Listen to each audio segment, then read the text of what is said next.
All right. Hey, everyone. Welcome back to Be a Warrior podcast. I am so grateful that you are here and thank you for joining me this week. All right. So we are going to be jumping right in, but I wanted to ask you, how did last week go? If you watched or listened last week, I talked about who am I? As an amputee, sometimes we get lost in our identity because we are in a world where the physical presence in the physical body is what seems to draw attention and kind of label us, right? What we look like and how we walk and how we talk and things like that. And so last week I discussed a little bit about finding your own identity and not being so wrapped up in the looks as much as remembering what you are from the inside out. And I hope you were able to find some mantras that helped you through last week and that you continue those this week. Now, this week, I'm so excited because I think what we're going to do is I want to just jump right into some statistics on amputees. The reason being, I will explain in a minute, but next month the next week starts April, which is Limb Loss, Limb Difference Awareness Month. And, that is something obviously that was never on my radar until I became an amputee, and it is growing in popularity, and we are really kind of pushing the envelope, so to speak, when it comes to recognizing amputees in the world and recognizing them for who they are, not just what they've gone through. And so I thought, let's start this week out with some facts. And, I was astounded and I wrote some down. I had to write them down because I'm not a good numbers person. I'm the creative person in this relationship with my husband and I. He's the number guy. I can't keep a number in my head if my life depended on it, except for my birthday and unfortunately my age. But I digress. All right, so let's start off with just the United States. 1 in every 200 people in the United States undergoes some sort of limb amputation. 1 in every 200 has undergone a limb amputation. That's a pretty staggering statistic right there. It's saying that 2.1 million people in the United States do live with limb amputation currently. 2.1 million of us. So as much as you might not see many people in your community, I know I never do. Every once in a while, I'll see someone up in our small area here with a below knee amputation. You don't see very many people, but it's amazing that just in the United States, there's 2.1 million. And unfortunately, that number is expected to double by 2050. So in 25 years, we're going to see more than 400 million people in the United States with limb amputation. One of the main reasons for that limb amputation, at least what they're saying statistically, is vascular disease, which is diabetes or peripheral arterial disease. In the world right now, let's go to world statistics. There's 200 to 500 million amputations, major amputations. 200 to 500 million, that is so many. But when you think about the difference, in the United States, we have 2.1, but in the world, there's 200 to 500. And I'm guessing that with some of the areas where you don't have the major prosthetic care or the insurances and the health care, that's why there's such a discrepancy in the number 200 to 500, because that's a big number to be in between. And that's one of the reasons, like with my prosthetists, they've created a nonprofit, Limbs for Humanity, because down in Rocky Point and in Mexico, there really isn't prosthetic care, yet there is a lot of diabetics and the diabetic disease, which ends up causing vascular issues, which then comes amputation. So that's why they go there and do a lot of work. The need is so great. And so I don't know if any of those have actually been recorded and added in statistics. So that's probably some of the things they're thinking of. There is 1 million limb amputations globally every year. 1 million every year. That's 1 every 30 seconds someone is having an amputation. So I went from feeling like there's not that many people in the world, or even in my world, right? To going to the opposite extreme of hearing one every 30 seconds is happening somewhere in the world. That's a crazy statistic. Like I said, vascular disease actually right now accounts for a majority. At 54%, vascular disease is the reason for most limb amputations, with very close second trauma being 45%. So that could be a car accident, motorcycle accidents, or in my case, I would believe mine would go under trauma as well because of karate accident, where I tore my MCL, went through many surgeries. I know some people that have had hiking accidents, fused ankles that didn't work out, and then they went through a baloney amputation. So those would be considered traumas. And then cancer is actually now less than 2% of the population of amputees. Now, I bring this up, and the reason that I wanted to talk about this today is because I wanted to set up a slam dunk for this next month. If you've been following me for the last 5 years on this podcast, you know at April, I tend to spend that time interviewing people. So usually 4 weeks of April, sometimes 5, I will do interviews. And in the past, like my very first one, I thought it would be really cool to follow my journey. And so I interviewed the doctor that amputated my leg, the prosthetists that have worked on creating my new leg, the PT that got me walking and running, and then also the plastic surgeon that did my TMR surgery a year after amputation that got me back to performing again.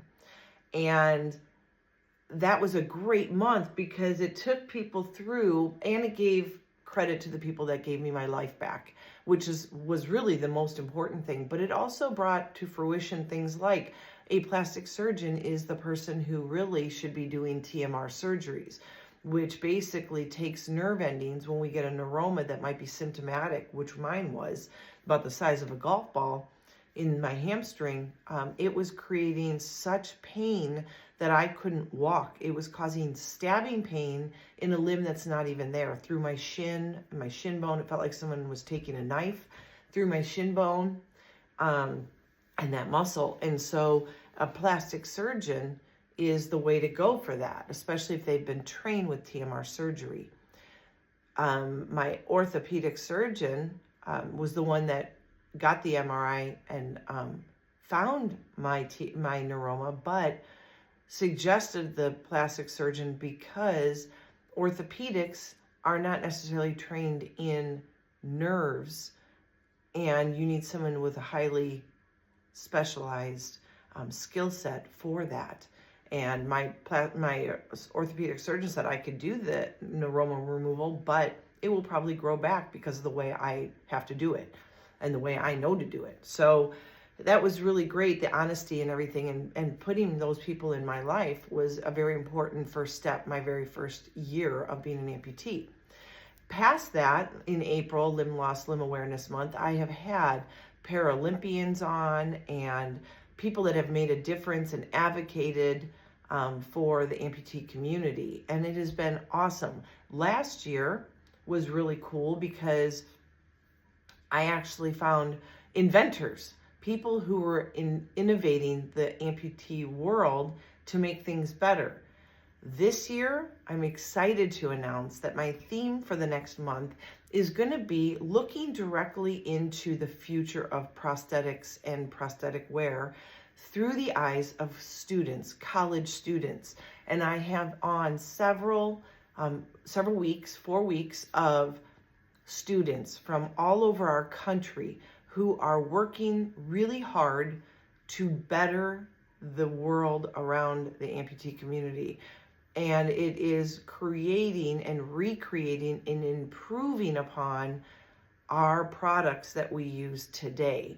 And I'll tell you what, the future is extremely bright. For those people that are becoming amputees, one of the things I was told, which was really kind of interesting, someone I met at my church had actually, I noticed, was a high hip dysarticulate amputee with crutches, never wore a leg, and because there was no upper limb, no quad and hamstring, everything was gone up to the hip.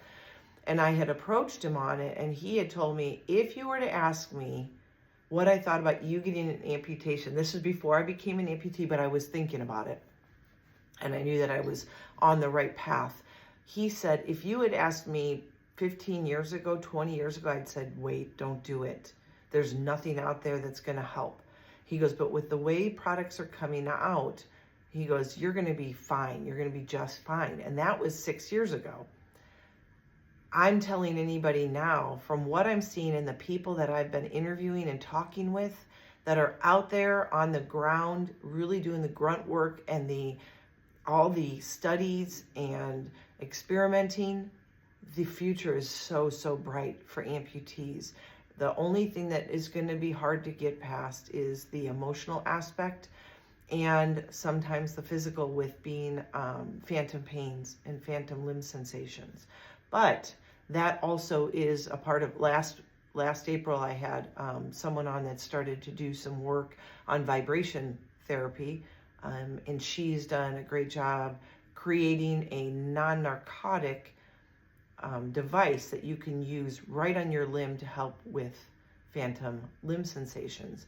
And if you look back at last April, you'll see it's called TheraV, and give them a shout out because what she's doing is pretty incredible. And that started as a project in school and now is a company. So you can look on their website, Thera, Thera, and the letter V, TheraV. And it's basically therapy with vibration. So moving forward, this next month, a lot of young bachelor, master's, and PhD students coming on from all spectrums of our great, wonderful United States, from the East Coast to the West Coast. But I also wanted to talk about why this is so important, and that's why I went to all those statistics for you. You know, like I said, I'm not a numbers girl, but those numbers are huge, and those numbers can be very frightening. But it is understandable now how competitive the college world has become and the inventive world for this community, because there is so much out there to improve on with all the technology coming out in the world today and how it is being used for the good of the amputee community. It's incredible, and we're just on the tip of the iceberg. In the next 5, 10, 20 years, the amount of change that's going to be really good and positive and powerful for all of us that are amputees is going to be dramatic. And so some of the other statistics that I really wanted to talk to you about, maybe not so much the number of amputees, but the effect, right? So the impact. Number one, the cost of a typical prosthesis can range anywhere from $5,000 to $50,000, $60,000, depending on what you're needing, what you're wanting, and your quality of life you're looking for. You will also know that insurance does not want to cover a majority of them. Even for me, at the level of activity I was at when I got hurt, karate, 2nd degree black belt, and what I wanted to do with my life and my age and my physical ability and my stature, my insurance did not want to cover just a walking leg that was built for robust working out, hiking, things like that, which is incredible. Now, add into that, if I want to run, I can't run with my C leg. My Autobox C leg is not something that can run. If it feels like I'm trying to run with it, it will lock up because it thinks I'm falling.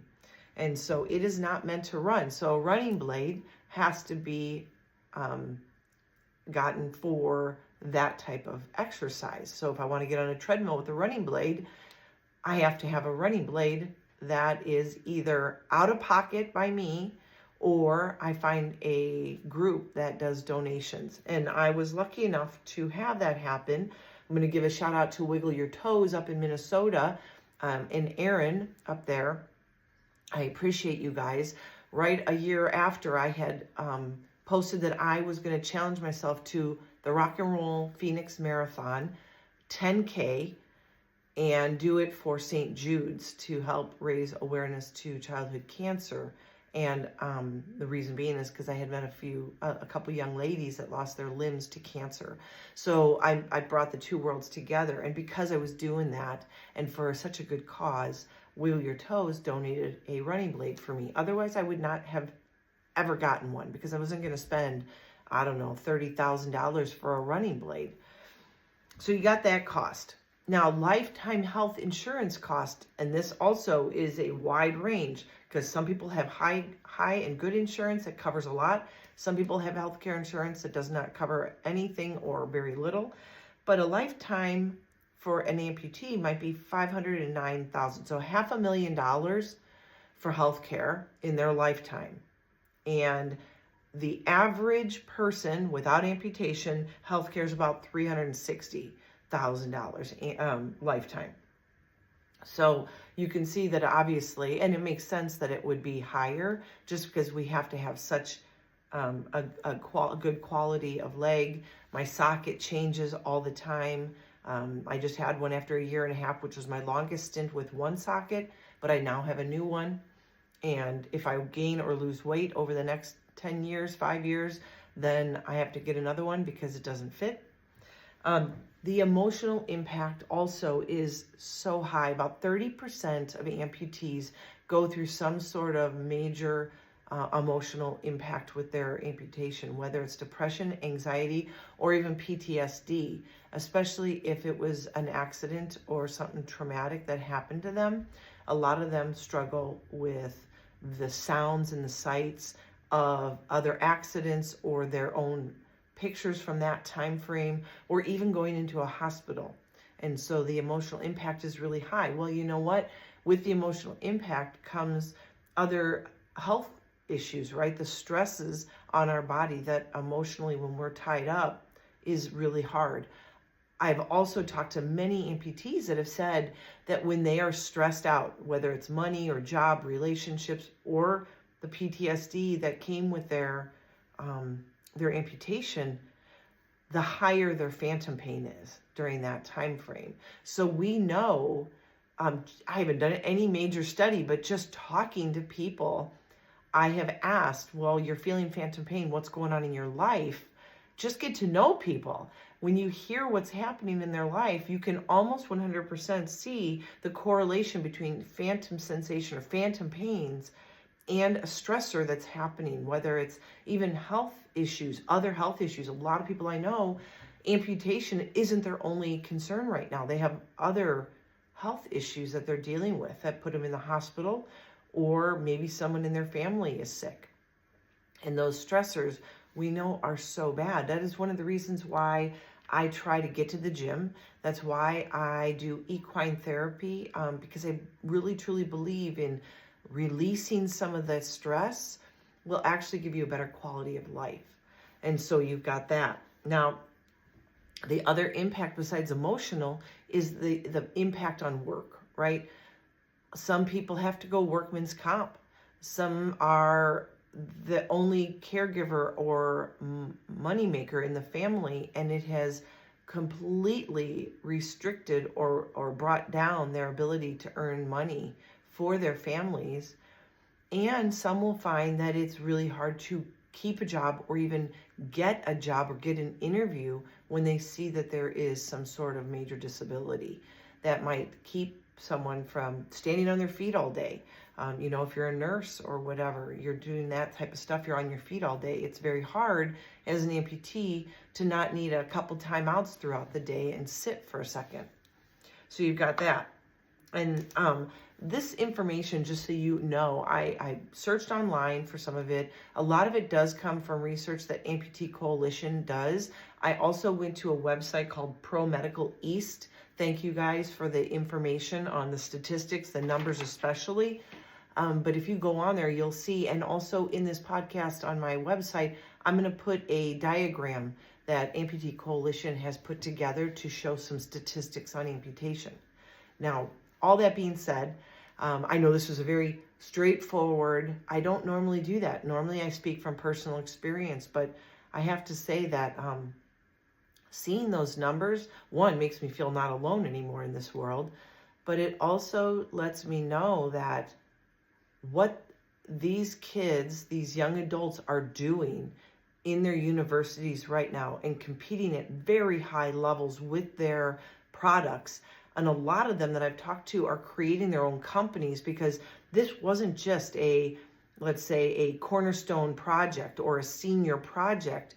This was something they are choosing to stay as a team and create a company and try to help the amputee world by bringing better, high quality products for cheaper, which the 3D printing world has really brought a brand new way of working into our lives. It has brought a speed aspect to it because a lot of us as amputees, so if you don't know this about amputees, the first couple of years we spend a lot of time getting new sockets and figuring things out. Our leg is atrophying, or our arms, but I'm speaking from my experience. Our leg atrophies, it changes shape. It took me, because I wanted to lose weight as well as get in shape. So I shed a lot of weight. I also lost a lot of dimension to my leg, and it changed its shape a little bit as it healed. So I went through about 15 to 16 sockets in 3 years. That being said, that's really expensive, and you spend a lot of time waiting. So, you get your first leg, and honest to God truth, you can get your first few legs, and I know so many that we've talked about this. It's so discouraging at times. You finally start getting your leg moving, and you're starting to get used to it, to the point where you're like, maybe I'll go to the grocery store today, or I'm going to go for a walk around my neighborhood today, things like that. The next thing you know, by the end of the day, you have shrunk in the socket that fit you perfectly in the morning, and you have to wear socks. Socks basically go over the liner and under the socket. It gives a 1, a 3, or a 5 ply sock that you can put on. And the more socks and the more ply you put on, the more disconnected you feel from your socket. Now, why is that important? When you're disconnected from your socket and you don't feel that good, strong connection, you lose trust in how it works. Well, when you lose trust, you don't get active and you don't do anything. You just sit around and do nothing. And a lot of people struggle with this game you have to play. And it happens. It could happen every couple months that you are, okay, I got a leg. Okay, great. In a couple weeks, it doesn't fit at all. And then the next thing you know, you're going into your prosthetist, you're getting a socket fit, you're doing a new casting, you're doing a new test socket. You're going through the whole gamut of that, from getting a new casting made of your leg to creating a test socket, trialing out the test socket, waiting for the final socket to be made, making sure that fits, and then walking out the door with it. And that can be several weeks that you are in a socket that totally doesn't fit anymore, and you're putting a bunch of socks on to make it fit until the new one is done. And then guess what? You get the new one and the whole thing happens again until you settle into a normalcy of what your volume is and that you've healed. And like I said, for me, it was 3.5 years of doing that every 4 weeks. I felt like it didn't fit. But I'd have to wait because of insurance until they had the right data to say, see, she shrunk this much. They measured the diameter of my residual limb. They take into account when I was wearing liners, how many ply of socks. And there are times where I'd have like 15 to 16 ply on, which is 3 thick 5 plies and a single ply. It was absolutely insane. I do not miss those first couple of years. It was the most challenging thing to stay active and get moving and not lose the trust or the grip of my leg while I was out doing stuff. And a lot of people give up in those first couple of years. It's a long journey. So there's so much waiting. Well, I bring this up because the new things that are coming out now is with the 3D printing being done at such a high level. Not the plasticky, breakable stuff that you do on your 3D printer at home. We're talking high level equipment, $100,000, $200,000 3D printers using high quality materials to create suspension and good technology for your leg that can be produced in just a couple hours with all the biometrics of your body and your shape and everything. So I'm so excited for you guys to meet these young adults who are trying their best to create a world that is so much better for us as amputees. And you know what? The most fascinating thing for me is that this feels to me like it's a really big, growing educational system in our colleges and our universities around the United States. But the kids that are doing this, a lot of them aren't amputees themselves. They're not doing it because they lived in that world. They're doing it because they see a need and they have a heart for it, which is all the more reason to give these young men and women props for what they're doing and to give them a platform, even if it's just my podcast right now that has only so many listeners, to get them out there and to show the world how wonderful these people are and what they're doing for the world around them and what they want to do with their future is incredible. And so I hope that this next month, you'll join me for April Limb Loss, Limb Difference Awareness Month. And make sure that you subscribe to my channel because I want you to not miss one of these interviews. They're going to all be really awesome.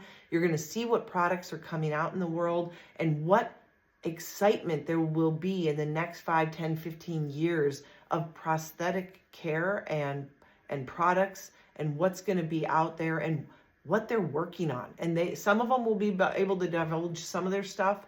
A lot of them are doing trademarks on their products. And yet there are some that are long-standing that have been in the works for 15 years already through several generations of students that only so much information can be given because it is such a competitive industry. So please make sure you like, share, and subscribe. Be looking forward. Next week, I have a couple students from Colorado State University coming on, and I cannot wait for you to see what they're creating. And I hope that I will be able to get a chance to use their product in the very near future. So please make sure you get on to Be a Warrior podcast. Find me on streaming, find me on YouTube or my website, www.beawarrior360.com. And until next time, and as always, be healthy, be happy, be you.